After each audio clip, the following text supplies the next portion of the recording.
यदि आपको कोई ये कहे कि चलो आप साइन 150 अंश का मान बताइए कितना होता है, या फिर कोई ये कहे कि चलो आप साइन 135 अंश का मान बताइए, या फिर कोई ये कह दे कि चलो साइन 120 अंश का मान बताइए, और ये केवल साइन के लिए नहीं सभी के लिए अगर आपको इस प्रकार के मान पूछ दिया जाए तो क्या आप इस मान को बहुत आसानी से बता सकते हैं? बिल्कुल बता सकते हैं। बस आज के वीडियो को पूरा देखिए, उसके बाद ये आपके लिए ना बाएं हाथ का खेल हो जाएगा। जी हाँ दोस्तों, बाएं हाथ का खेल क्यों हो जाएगा? इससे पहले मैंने वीडियो बनाया था जिसमें मैंने बताया था कि 0 से लेकर 90 अंश तक के जो सारे मान होते हैं, जो 30 मान होते हैं, वो आपके बाएं हाथ के उंगलियों में छुपा हुआ है। जी हाँ दोस्तों, बाएं हाथ के उंगलियों को आपने याद रख लिया, और ये तो सबको याद है कि उसके बाएं हाथ में कितनी उंगली है। तो उंगलियों के माध्यम से त्रिकोणमितीय मान को कैसे याद करना चाहते हैं और कैसे याद किया जाता है, तो वो वाला वीडियो आपने नहीं देखा ना, तो ऊपर आई बटन में आपको वीडियो का लिंक मिल जाएगा, उस वीडियो को क्लिक कीजिएगा, वीडियो को पूरा देखिएगा। लेकिन अभी नहीं, इस वीडियो को पूरा देखने के बाद। और हाँ, ऐसे शानदार वीडियो के लिए आपने चैनल को अभी तक सब्सक्राइब नहीं किया है ना, तो फटाफट चैनल को सब्सक्राइब करके बेल आइकन को प्रेस कीजिए और ऑल को टच करना ना भूलिएगा, ताकि ऐसे ही बेहतरीन वीडियो का नोटिफिकेशन आपको मिलता रहे और आप उन वीडियो का लाभ उठाते रहें। आइए आज का वीडियो प्रारंभ करते हैं। यहां पर देखिए हमें क्या करना है, जैसे हमें 0 से लेके 90 तक का मान याद करना होता है, उसी प्रकार हम आगे भी मान याद करेंगे। उससे पहले 2-3 बेसिक चीजें मैं बता देता हूं। जैसे इसके बाद मैं किसका मान याद करूंगा? 120 अंश का, ठीक है। उसके बाद 135 का याद रखूंगा, उसके बाद 150 का, और उसके बाद 180 का। ये सारे मान आपको बिल्कुल भी रटने की आवश्यकता नहीं होगी। बस आपको क्या करना है, जो मैं बेसिक चीज बता रहा हूं उसको ध्यान दीजिए। यहां पर देखिए हमको एक चीज हमेशा याद रहना चाहिए कि साइन जो है उल्टा होता है किसका? कोसेक का। कॉस किसका उल्टा होता है? सेक का। और टेन का वैल्यू किसका उल्टा होता है? कॉट का। बस आपको ये याद रख लेना है कि ये एक दूसरे के विपरीत होते हैं, इनके जो मान होते हैं। उसके बाद आपको यहां पर मैं कुछ चीज बता रहा हूं, जैसे 4 चतुर्थांश होते हैं, तो उस चतुर्थांश के आधार पर हम इस एंगल को बांट देते हैं। जैसे आपको हमेशा याद रखना है, यदि 90 प्लस वाला कोई वैल्यू है, मतलब 90 अंश तक का कोई मान है, उसका मान जो है सारे वैल्यू जो है वो ध्यान दीजिएगा धनात्मक होते हैं। अगर 90 अंश तक है या 90 अंश से कम है तो सारे जो मान आएंगे ना वो धनात्मक होंगे, इतना याद रखिए। लेकिन ये देखिए, ये 90 अंश का कोण मैंने बना रखा है, इसके बाद जो भी आएगा वो 90 अंश से अधिक होगा, तो 90 प्लस थीटा मानते हैं, मतलब 90 अंश से अधिक। देखिए हमने 90 में कितना जोड़ा? 30 जोड़ा। 90 में कितना जोड़ा? यहां पर 45 जोड़ा। फिर 90 में कितना जोड़ा? मतलब हमने जोड़ जोड़ के इनको बनाया है, ठीक है।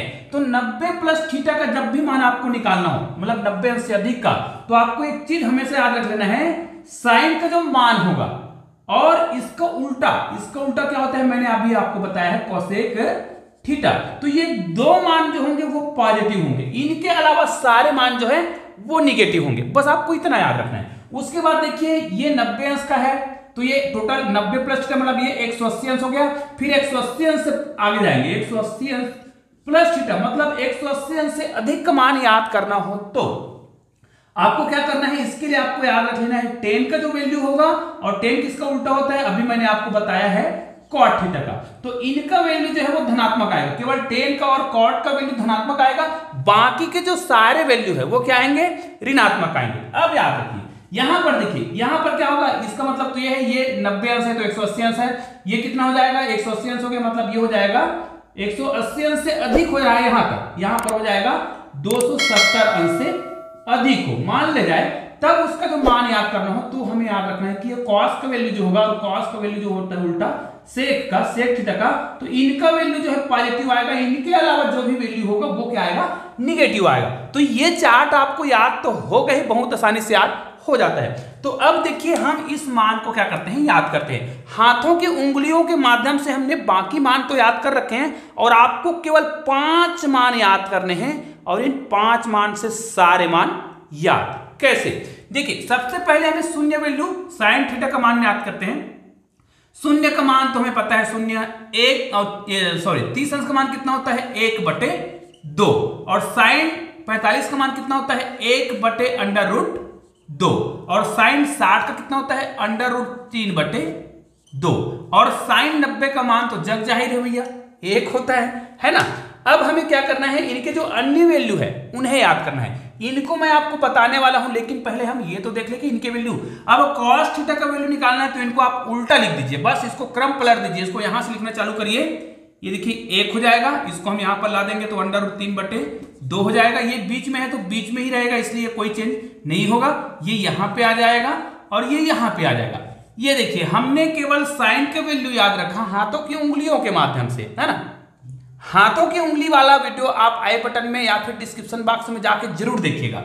अब देखिए हमें किसका निकालना है, tan का। और हमें एक चीज और याद रख लेना है, tan किससे मिलके बना है। tan का एक फार्मूला होता है sin θ/cos θ is equal to कितना होता है, tan θ। तो जिनका मान निकालना हो तो साइन और cos का तो याद है, उनको डिवाइड कर दीजिए, भाग देते जाइए, आपका मान आता जाएगा sin θ/cos θ। देखिए sin θ/cos θ, शून्य में किसी संख्या को भाग देंगे कितना आता है, शून्य ही आता है। याद तो हो गया होगा बिल्कुल। यहां पर मैं इसको दूसरे कलर में लिख देता हूं, ये देखिए शून्य। फिर 1/2 में √3/2 को भाग देंगे, 2 और 2 कट जाएगा, ये हो जाएगा 1/√3। ठीक है, 1/√2 में 1/√2 को भाग देंगे, कट जाएगा, यहां पर आ जाएगा 1। इसमें देखिए √3/2 को भाग देना है 1/2 से, ठीक है, √3/2 को भाग देना है इनसे, तो 2 और 2 तो कटेगा, यहां पर आपके पास केवल √3 बचेगा। अब यहां पर देखिए 1/0, तो आप जानते हैं कि शून्य को आप मतलब शून्य से आप किसी भी संख्या को डिवाइड नहीं कर सकते, अपरिभाषित होता है। तो यहां पर मैं इसको अनडिफाइंड लिख देता हूं, UD, है ना, अनडिफाइंड लिख देते हैं, क्योंकि यहां पर हम अनंत शब्द का प्रयोग नहीं कर सकते, इसलिए हम इसको अनडिफाइंड लिख रहे हैं, है ना, ये अनडिफाइंड है। अब क्या करना है, मैंने बताया कि tan थीटा का वैल्यू जो है इनका उल्टा होता है, या फिर ये वैल्यू इनका उल्टा होता है, तो भाई इसको आप उल्टा लिखते जाइए ना। तो ये अनडिफाइंड है तो ये भी अनडिफाइंड होगा। कैसे होगा, आपको क्या करना है, यहाँ देखिए जब tan थीटा का उल्टा ये है तो इसको उल्टा कर दीजिए ना, sin θ/cos θ था तो cos θ/sin θ करिए, आपको उत्तर मिल जाएगा। मतलब 1 को शून्य से भाग दीजिए, यहां पर भाग दीजिए, कितना आएगा, अनडिफाइंड। फिर क्या करेंगे, इसको आप उल्टा लिखते जाइए, या फिर इसको उल्टा भाग दीजिए या फिर इसको उल्टा लिखिए। यहां पर कितना आ जाएगा, ये आ जाएगा √3 और इसका मान तो 1 ही आएगा। फिर ये क्या आ जाएगा, 1/√3, फिर इसका मान आ जाएगा, ये कितना आ जाएगा, 0। देखिए याद हो गया। फिर हमें क्या करना है, यहां पर मान को आपको इतना सरलता से बताऊंगा ना कि आपको इतना मेहनत करना नहीं पड़ेगा। इसमें आते हैं, मैंने बताया था sec थीटा किसका उल्टा है, cos थीटा का। इसको उल्टा करना है, उल्टा का मतलब सारणी को नहीं पलटना है, उल्टा मतलब बटे। आपको एक सूत्र पता होगा कि भाई आपको cos थीटा का वैल्यू पता हो चुका है और cos थीटा का उल्टा होता है sec थीटा। मतलब cos थीटा के वैल्यू को जब हम उल्टा कर देंगे तो sec थीटा का वैल्यू आ जाएगा, क्योंकि इसको इधर लाएंगे इसको उधर ले जाएंगे। तो वैल्यू को उल्टा करो, मान को उल्टा करो। ये 1 है तो 1 को तो आप 1/1 ही लिखेंगे, मतलब तो यहां पर 1 ही आएगा। इसको आप उल्टा करिए, है ना, इसको उल्टा कर दीजिए, मान को उल्टा कर दीजिए, तो इसका मान कितना आ जाएगा, ये आ जाएगा 2/√3। ठीक है, इसको उल्टा कर दीजिए, ये आ जाएगा √2। इसको उल्टा कर दीजिए, ये आ जाएगा केवल 2। और इसको उल्टा करिए, उल्टा करने का मतलब क्या है, ये 0/1 रहा होगा, फिर 1/0 करेंगे, मतलब यहां पर आपको फिर से एक अनडिफाइंड मिल जाएगा, है ना। इसको मैं UND करके लिख रहा हूं, अनडिफाइंड है, अपरिभाषित है। उसी प्रकार अब भाई जब इसका वैल्यू निकल गया ना तो इसको आप क्या कर दो, उल्टा लिख दो, मतलब इसको यहां लिख दो, या फिर cosec थीटा का जो वैल्यू है मतलब sin थीटा का वैल्यू है उसको आप उल्टा करते जाइए। इसको उल्टा करिए, मतलब 1/, कुछ नहीं है, मतलब 1 था तो 1/0 करेंगे भाई, तो यहां पर फिर से क्या आ जाएगा, फिर से यहां पर अनडिफाइंड आएगा। तो ये वही है, चाहे तो आप इस मान को उल्टा लिख सकते हैं। देखिए इसको उल्टा करेंगे, 1/2 था तो 2/1 होगा। इसको उल्टा करेंगे, 1/√2 था तो √2/1। देखिए उसको उल्टा भी लिख रहे हैं तब भी वही मतलब है। ये क्या था, √3/2 था तो ये 2/√, ये देखिए 2/√3 यही है। अब क्या करेंगे, 1/1 है तो 1 ही होगा। तो 90 तक तो हमने बहुत आसानी से याद कर लिया। अब बाकी के मान ज्ञात आपको करने की आवश्यकता नहीं है। बाकी के मान को हम कैसे लिखते हैं, यहां पर देखिए फटाफट लिखेंगे। मैंने यहां पर आपको बताया है साइन का वैल्यू और कोसेक थीटा का जो वैल्यू है वो बस धनात्मक आएगा, बाकी सब ऋणात्मक आएगा। मतलब जो धनात्मक है उसे हम पहले लिख लेते हैं। अब लिखेंगे कैसे, जैसे साइन भी है ना, साइन का वैल्यू ये क्या है, साइन का वैल्यू धनात्मक आता है तो ये जो साइन के वैल्यू आपको यहां पर जो दिखाई दे रहा है ना भाई, ये जो दिखाई दे रहा है, इसको आपको क्या करना है, बस यहीं से लिखना चालू करना है। यहां पर देखिए एक लिखा है, उसके बाद क्या करना है, इनको छोड़ देना है, बाकी के वैल्यू को इधर से उल्टा लिख दीजिए। देखिए √3/2 ये हो गया। यहां पर क्या लिखेंगे, 1/√2, उसके बाद क्या लिखेंगे 1/2, और उसके बाद क्या लिखेंगे 0। आपका मान हो गया। और हमने इन सारे मान को धनात्मक लिखा है क्योंकि हमको पता है कि साइन का मान और कोसेक थीटा का जो मान होता है 90 प्लस थीटा के लिए कितना होता है, धनात्मक होता है। आप सभी देख सकते हैं ये 90 प्लस थीटा ही है, मतलब आपको दिख रहा होगा कि 90 प्लस कितना जोड़े हैं, 90 में हमने 30 जोड़ा है, तब कितना हुआ है 120, मतलब ये 90 प्लस थीटा का मान है। और 90 प्लस थीटा में 30 का मान कहां पर है, देखिए 90 प्लस थीटा में 30 का मान यहां पर देखिए, तो इस मान को निकाला गया है। ठीक है, अब हमें क्या करना है, और एक बात हमेशा याद रखना है, 90 प्लस थीटा मतलब साइन 90 प्लस थीटा का जो मान होता है वास्तव में कॉस होता है, लेकिन हमको केवल वैल्यू पता करना है, तो इसलिए हमने इस प्रकार बताया है। अब हमें क्या पता है, इनके अलावा सारे वैल्यू क्या होते हैं, ऋणात्मक। चलो हम यहां पर कोसेक थीटा का वैल्यू भी लिख लेते हैं पहले, क्योंकि धनात्मक है। तो यहां पर कोसेक थीटा का वैल्यू इसको देख लीजिए, और ये मान दिया हुआ है तो यहीं से हम लिखना प्रारंभ करेंगे। यहां पर क्या आ जाएगा 2/√3, इसका मान क्या आ जाएगा √2। ठीक है, उसके बाद यहां पर क्या आएगा 2 आएगा, और ये अनडिफाइंड है तो ये अभी भी अनडिफाइंड ही रहेगा। उसके बाद क्या करना है, हमने क्या बताया है, बाकी के सारे वैल्यू ऋणात्मक होंगे, बीच के जो सारे मान हैं वो अब ऋणात्मक होंगे, है ना।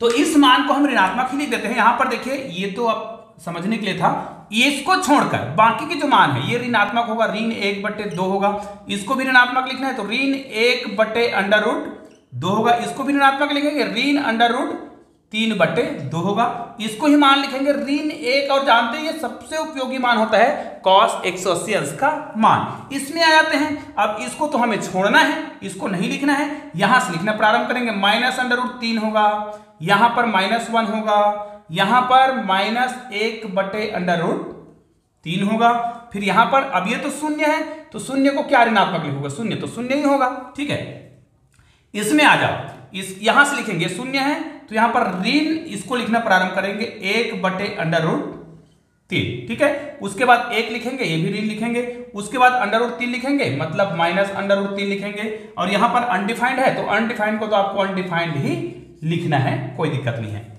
हाँ, ये मान आप देख सकते हैं यहां से उल्टा भी हो सकता है, ऐसा कर सकते हैं, लेकिन यहां पर देखिए इसमें आ जाए। अब यहां पर 2 अनडिफाइंड के बाद यहां पर क्या आएगा, ऋण 2 आएगा, यहां पर -√2 आएगा।